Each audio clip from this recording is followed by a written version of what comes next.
6번 문제입니다. 거래 내용을 분개할 때 대변 계정 과목을 옳은 것은, 자, 문제에서 대변 계정 과목에 대해서 묻고 있습니다. 제시문을 볼게요. 지금 구매부장님, 그러니까 앉아있는 사람이 구매부장이죠. 구매부장이 하는 말이 판매할 상품입니다. 자, 상품을 매입했는지 상품 거래와 관련해서 물어보고 있고요. 지금 서 있는 사원이죠. 사원은 오늘 매입하고 대금 100만 원은 다음 달에 지급하기로 했습니다. 상품을 매입했대요. 매입했고요. 그 다음에 대금은 다음 달에 지급하기로 하였습니다. 요거에 대한 분개를 살짝 해볼까요? 상품을 매입하였나요? 네, 상품 매입했습니다. 우리 이제 3분법 기준으로 가겠습니다. 수능에서는요, 웬만하면 3분법 기준으로 분개를 하셔야 하기 때문에 그냥 바로 3분법으로 들어갑니다. 상품 매입했기 때문에 우리는 차변에 매입 100만 원 처리할 수 있고요. 대금은 지급 안 했죠. 아직 안 했어요. 다음 달에 지급하기로 했기 때문에 우리는 외상으로 구입했죠. 그리고 상품 거래이기 때문에 대변 계정 과목은 외상 매입금이 되겠죠. 글씨가 조금 터치가 안 좋은데 상태가. 어쨌든 상품을 매입했는데 외상으로 매입했기 때문에 외상 매입금이고요. 그래서 문제에서 요구하는 답은 4번에 있는 외상 매입금이 되겠습니다. 대변 계정 과목이니까요. 만약에 외상으로 매입하고 어음을 지급했다면 지급 어음이 될 수도 있을 거예요. 물론 지금 문제에서는 외상으로 매입하고 끝났기 때문에 외상 매입금이 될 거고요. 보기에 나와 있는 뭐 비품, 소모품, 미수금, 외상 매출금은 사실상 정답이 되기 어려운 답지였죠. 그렇기 때문에 비교적 쉽게 여러분들이 문제를 풀 수 있을 거라고 생각을 합니다. 다음 문제로 넘어가 보겠습니다. 7번 문제입니다. 회의록이 나와 있고요. 결의사항을 실행했을 때의 분기로 옳은 것은 이렇게 나와 있죠. 회의록에서 결의사항을 밑에 있습니다. 우리 결의사항 보기 전에 잠깐 안건을 먼저 보고 갈게요. 무형자산의 인식 조건을 모두 충족하는 신제품 개발건이다. 무형자산의 인식 조건이 뭘까요? 무형자산의 인식 조건은요, 세 가지가 있습니다. 무형자산의 인식 조건 첫 번째는요, 식별이 가능해야 돼요. 얘가 자산이 맞는지 아니면 뭐 부채인지 자본인지 수익인지 비용인지 이런 자산으로서 식별이 가능해야 됩니다. 두 번째는 통제가 가능해야 돼요. 즉 이제 자산을 증가시키거나 감소시키는 그런 통제가 가능해야 되고요. 이제 중단을 시킬 수 있어야 하고요. 그다음에 세 번째는 미래에 경제적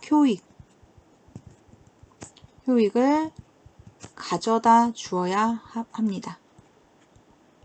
요 세 가지가 바로 무형자산의 인식 조건입니다.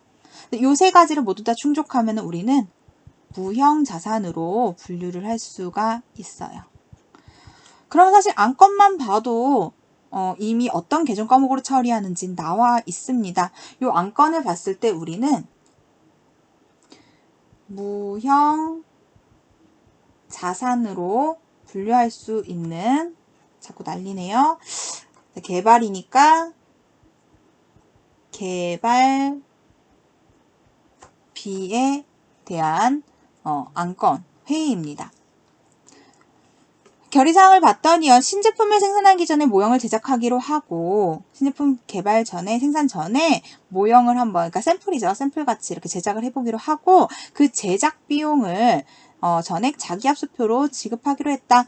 일단 분개하는 것을, 옳은 분개를 찾아라 라고 했으니까, 자기압수표 지급한 거에 대한 분개를 해봅시다. 앞에서도 말했지만 수표, 내가 발행한 수표를 제외한 모든 수표는 우리 현금으로 처리하기로 했죠. 대변에는 현금으로 처리된 분기를 찾으시면 돼요. 자, 그러면 일단 3번, 5번은 배제하고 정답을 찾아볼 수가 있겠네요. 그럼 차변인데요. 차변에 연구비, 개발비, 경상개발비 3개 나왔죠. 아까 안건에서 나와 있듯이 무형자산의 인식조건을 모두 충족하는, 즉 무형자산에 속하는 것은 개발비입니다. 개발비. 개발비 하나기 때문에 바로 2번으로 갈 수가 있는데요. 자, 그럼 연구비와 경상개발비는 뭘까요? 연구비와 경상개발비. 연구비와 경상개발비는 비용에 속해요, 여러분. 연구비 같은 경우는요, 우리가 신제품이나 신기술을 개발하기 위해서 실제로 연구하는 단계인 거예요.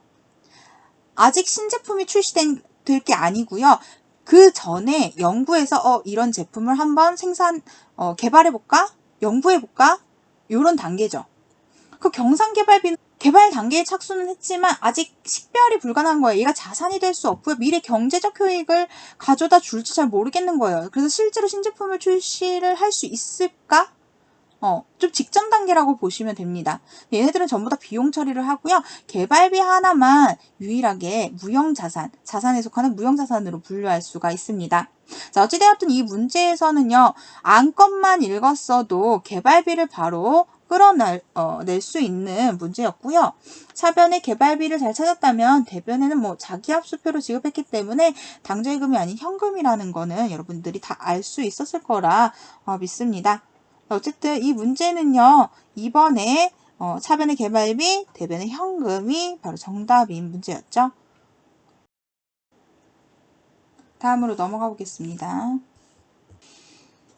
분계장이 나와 있고요. 마찬가지로 얘도 가에 들어갈 계정 과목을 묻고 있습니다. 그럼 제시문에서 가를 먼저 찾아야겠죠. 분계장에서 가는 현재 대변을 의미하고 있죠. 대변의 계정 과목을 찾으시오. 거래를 볼게요. 출장 중인 종업원으로부터 내용을 알 수 없는 돈이 보통예금 계좌에 입금되었다. 보통예금 계좌에 입금되어서 우리는 차변에 보통예금으로 처리했고요. 대변은 그 원인, 내용을 알 수 없는 게 오겠죠. 사실 거래를 보지 않아도요. 분계장만 봐도 이 문제는 충분히 풀 수 있습니다. 적요란 하단에 보시면은 이렇게 내용 불명의 입금이라고 나와 있죠. 우리가요, 돈을 받았습니다. 돈이 들어왔는데 그 이유를 알 수가 없어요. 그 원인을 알 수가 없어요. 어디서 들어왔는지, 뭐 때문에 누가 왜 보냈는지를 몰라요. 그러면은 돈이 들어왔으니까 일단 회계 처리를 해야겠죠.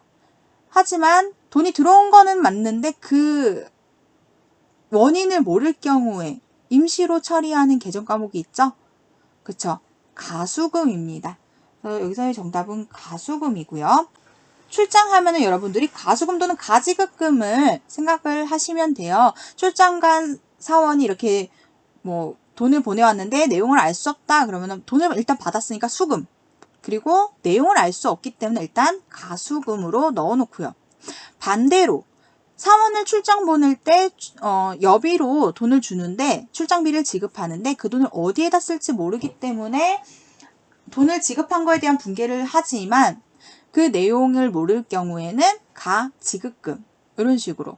그래서 우리 가수금 가지급금은 출장 거래로 많이 등장한다는 여기에 3번에 예수금 나와 있죠. 예수금은 어느 경우에 많이 나오나요? 그렇죠. 급여에서 많이 나오죠. 예수금은 급여 거래에서 많이 나옵니다. 급여를 지급할 때에 종업원의 세금, 소득세라든가 건강보험료라든가 국민연금 같은 그런 것들, 각종 이제 세금을 빼고서 줄 때 우리는 예수금으로 처리하죠. 예수금 같은 경우는 부채죠, 부채. 종업원이 내야 할 세금을 회사에서 일괄적으로 걷어서 보관하고 있다가 나중에 세금 납부일이 되면 종업원을 대신해서 납부해주는, 즉 내 돈이 아닌 부채가 되겠죠. 그래서 예수금도 잘 나오는 문제니까요. 개념 정리 꼭 하고 넘어가시기 바랍니다. 9번 문제입니다. 이를 통해 알 수 있는 내용으로 옳은 것은? 하고 물어봤어요. 자, 이렇게 이를 통해 알 수 있는 내용으로 옳은 것은? 이라고 물어본다면 밑에 답지에서 거꾸로 제시문으로 올라오는 형태로 문제를 푸시는 게 좀 더 수월할 겁니다. 그래서요, 1번 답지를 보시면은요, 건물의 취득원가에 대해서 물어보고 있습니다. 취득원가는 80만 원이다. 어디를 보면 되냐면은요, 바로 재무 상태를 보면은 돼요. 위에 관련 자료에는 취득 금액이 나와 있지 않고 처분 금액이 바로 나와 있기 때문에 관련 자료보다는 재무상태표를 보시면 됩니다. 우리나라 같은 경우는요. 유형자산의 감가상각 같은 경우는 간접법을 사용하고 있어요. 간접법.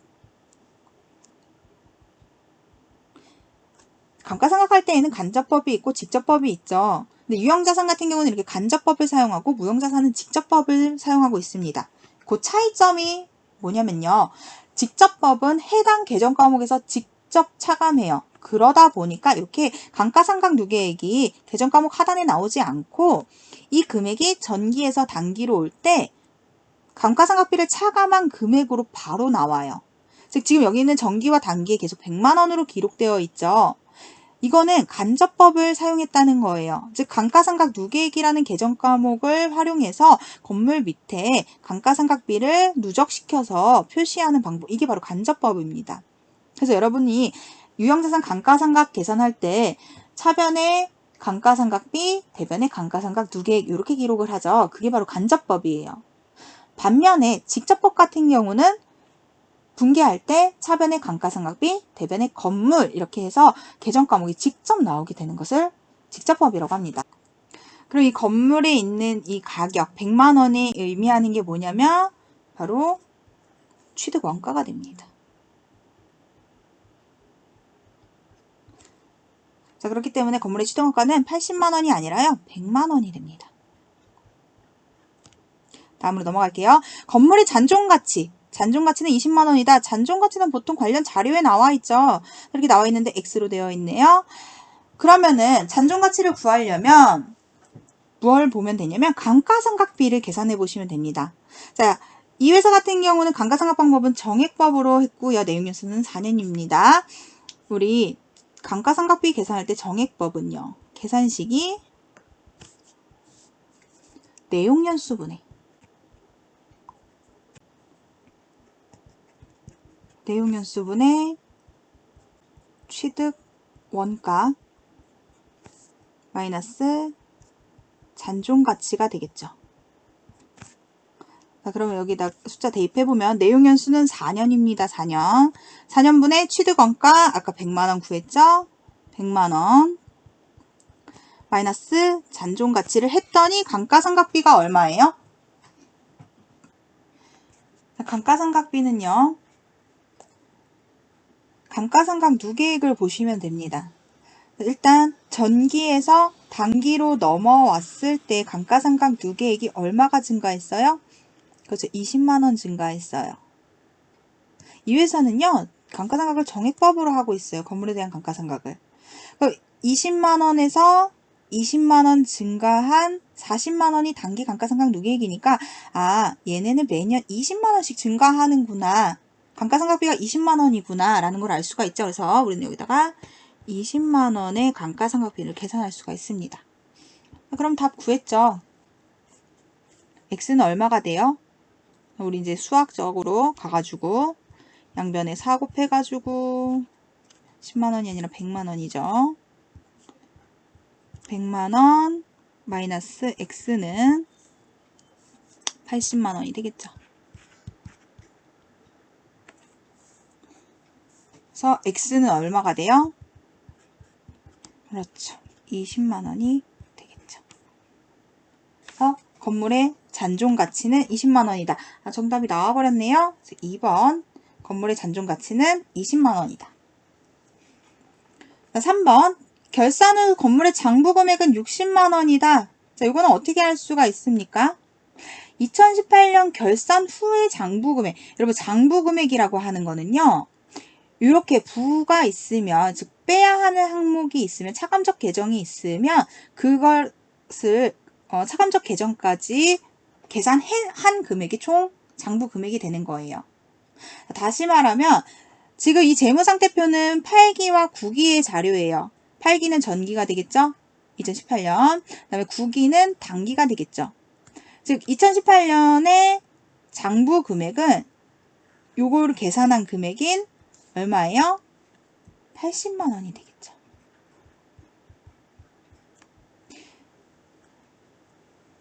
만약에 9기에 대해서 단기에 대해서 물어봤다면 요 금액을 계산한 60만원이 정답이 될 거고요. 다음에 4번 답지가 왜 오답인지 한번 볼게요. 2019년 결산 시 손익계정에 대체되는 감가상각비는, 자, 손익계정에 대체되는 감가상각비라는 것은요, 당기 감가상각비가 얼마 계상되었는지 물어보는 거예요. 손익계정에 대체된다는 거는 그 계정을, 비용 계정을 마감시켰다는 거거든요. 그러니까 단기에 발생한 비용이 얼마니? 라는 건데, 단기에 발생한 감가상각비는 얼마예요? 작년 전기에서 단기로 넘어왔을 때 20만 원이 증가했으니까 단기 감가상각비는 결국 20만 원이 되겠죠. 자, 5번. 2020년에 처분 시에요. 처분 시 유형자산 처분이익이 10만 원 발생한다. 자, 처분을 어떻게 했느냐? 자료를 봤더니 처분 금액이 50만 원입니다. 이거에 대한 분기를 한번 해볼까요? 현금으로 수령했대요. 차변에 현금이 되겠죠. 현금 50만 원 수령했고요. 건물을 처분했으니까 우리는 대변에 건물이 나오겠죠. 자, 이때 건물은 무조건 취득 원가로 기록을 하게 되어 있습니다. 지금 간접법이기 때문에요. 그래서 100만 원 취득원가 써주시고요. 그 다음에 뭘 기록해야 돼요? 항상 감가상각 누계액이 있으면 그것 또한 같이 처분을 해줘야겠죠. 감가상각 누계액은 매년 어느 변에 쌓여 있어요? 그렇죠. 건물의 부의 계정이니까 대변에 쌓여 있죠. 이렇게 생각하면 쉬워요. 감가상각비 계산할 때 매년 결산시마다 우리는 차변의 감가상각비, 대변의 감가상각 누계액으로 분계를 하죠. 그렇다 보니까 감가상각 누계액은 대변의 잔액이 항상 있어요. 근데 건물을 처분하니까 얘도 없애줘야 되죠. 없애주기 위해서 우리는 반대변인 차변의 감가상각 누계액이 오게 되죠. 단기의 잔액이었던, 그러니까 2019년 결산시 잔액이었던 40만 원이 오게 됩니다. 자, 이렇게 하면 건물 100만 원짜리 처분하면서 감가상각 누계액은 40만 원이 있었어요. 그러니까 60만 원만 받아도 이익인데 50만 원밖에 받지 못했죠. 즉 차액인 10만 원만큼 우리는 뭐가 발생한 거예요? 그렇죠. 유형자산 처분 손실이 발생하게 됩니다. 즉 여기에서 정답이 되려면 이익이 아니라 손실이 되어야겠죠. 사실 이 문제는요, 분개하지 않아도 쉽게 알 수가 있는데요. 아까 장부 금액을 보는 방법 가르쳐 드렸죠. 건물의 단기 금액과 그 밑에 있는 감가상각 누계액을 차감해서, 그러니까 건물의 취득 원가와 밑에 있는 감가상각 누계액을 차감해서 장부 금액을 먼저 구합니다. 2019년 결산 시의 장부 금액이 60만 원이었으니까 그 다음에 1월 1일도 변동은 없겠죠. 변동이 없으니까 60만 원만 받아도 나는 본전인데 50만 원밖에 받지 못했어요. 그럼 10만 원 손실이 발생했구나. 이렇게 이해할 수도 있습니다. 자, 문제를 이렇게 9번까지 풀어봤고요. 다음 문제로 넘어가도록 하겠습니다. 자, 10번은 사채 문제인데요. 여러분들이 가장 기피하는 문제지만 수능에서 빠지지 않고 반드시 나오는 문제이고 항상 3점을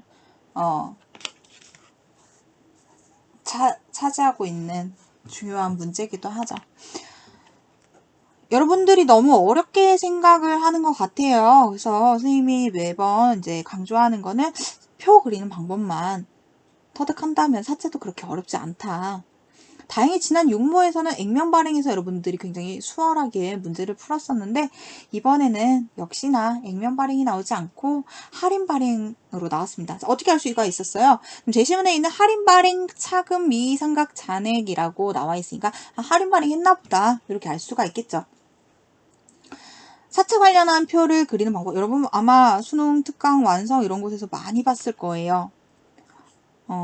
맨 처음에 유효 이자 쓰는 칸, 그 다음에 액면이자, 그리고 상가액, 마지막이 장부금액.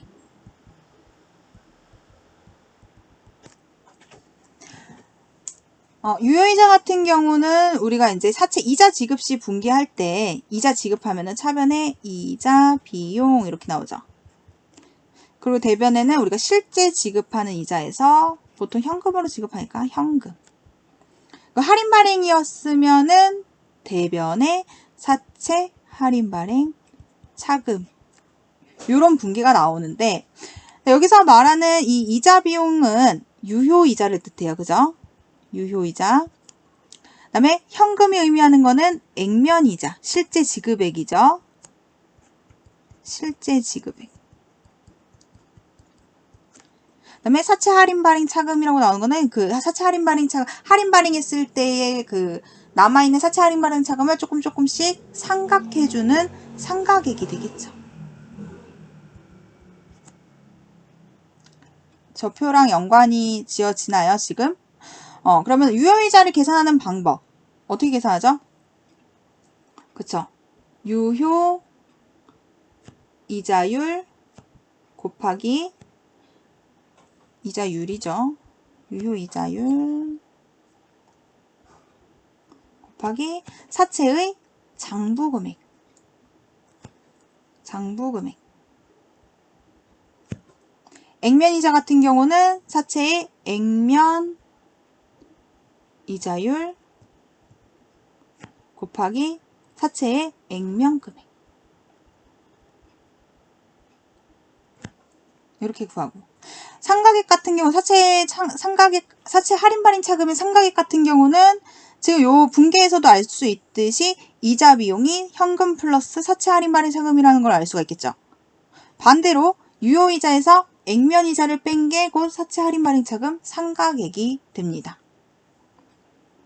자, 요 원리를 이해하면서 한번 써볼게요. 일단 사채 발행을 언제 했냐면요. 2018년 1월 1일 날 했습니다. 그리고요. 매년 1년에 연 1회 이제 이자를 지급하고 있으니까 2018년 12월 31일 날 한번 지급할 거고요. 그 다음에 2019년 12월 31일 날도 결산 때 지급합니다. 그 다음에 만기가 2020년이기 때문에 2020년 12월 31일까지 이자를 지급하게 되겠죠.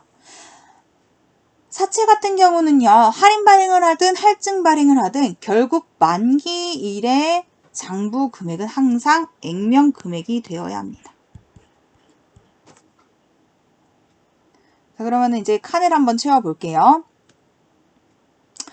우리가 이제 쉬운 것부터 채워야겠죠. 그죠? 그래야 문제 풀 맛이 나니까. 여기서 가장 쉬운 게 뭐예요? 선생님 생각에는 액면이자일 것 같아요.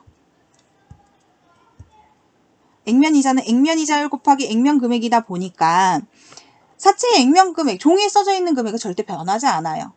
마찬가지로 액면이자율, 종이에 써져 있는 그 이자율은 절대 변동하지 않아요. 그래서 이 액면금액 곱하기 액면이자율인 액면이자는 매년 똑같습니다. 얼마예요? 10만원이 10%니까 만원이 되겠죠? 그래서 중요한 거는 1월 1일 날은 이자 지급하지 않습니다. 1월 1일에는 장부금액이 의미할 거는요. 발행금액입니다. 발행금액.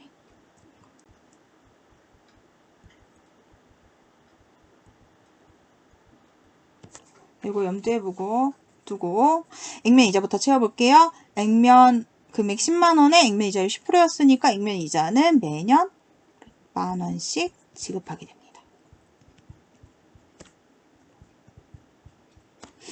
그 다음에 채울 수 있는 거 일단 위에 이 사채 발행비까지의 자료를 가지고는 채울 수 있는 건 다 채운 것 같아요. 그럼 밑에 그래프가 나와 있죠.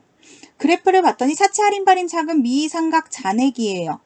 요걸 가지고 구할 수가 있는데 어떻게 구하냐면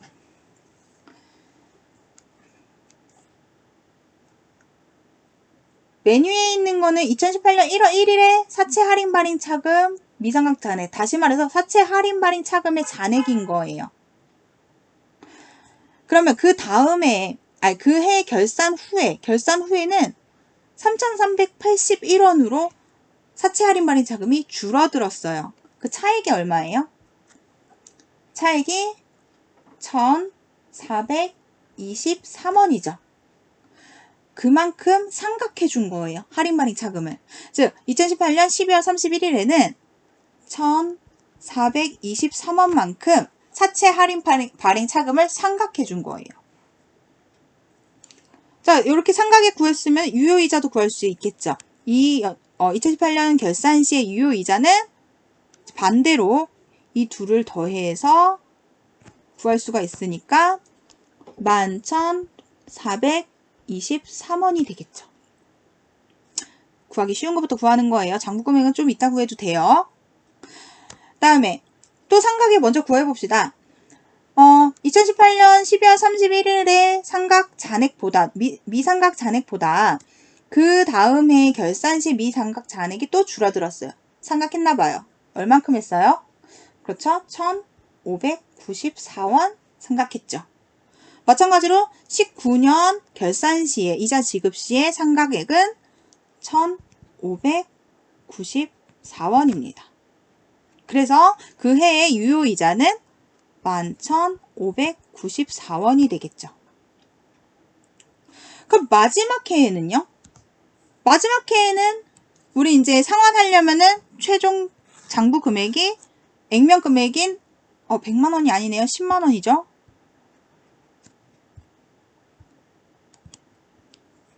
장부 금액인 10만 원이 돼야 되겠죠.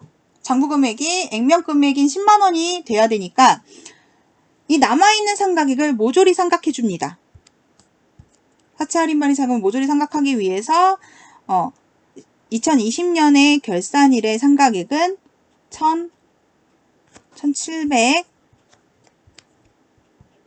1,787원입니다. 그렇게 되면 20년의 유효이자는 11,787원이죠. 이제 장부 금액은 어떻게 구해요? 장부 금액은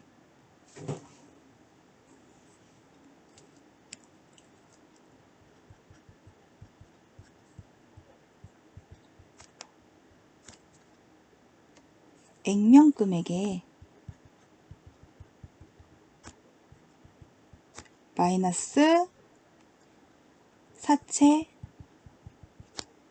할인 발행 차금이에요.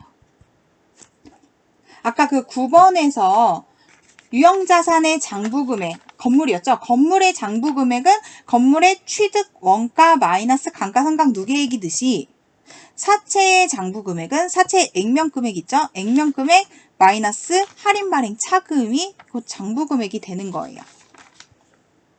그럼 간단하죠. 사채의 액면금액은 10만원이었어요. 10만원에서 발행 당시에 사채 할인 발행 차금의 잔액이 4,804원이었으니까 18년도 1월 1일 즉 발행 시의 사채 장부 금액은 얼마가 되죠? 95,196원이 되죠.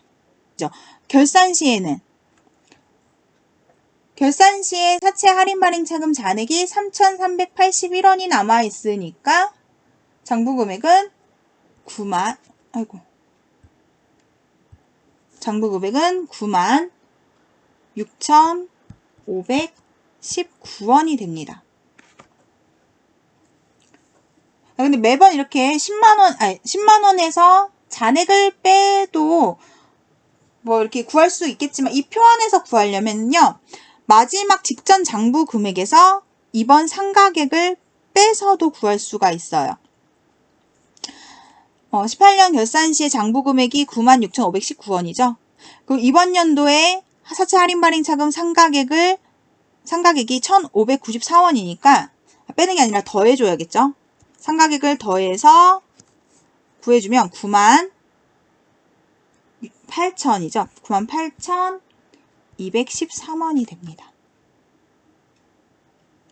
마지막 해에는 10만원을 맞추기 위해서 이제 이렇게 더하면 10만원이 되는 거고요.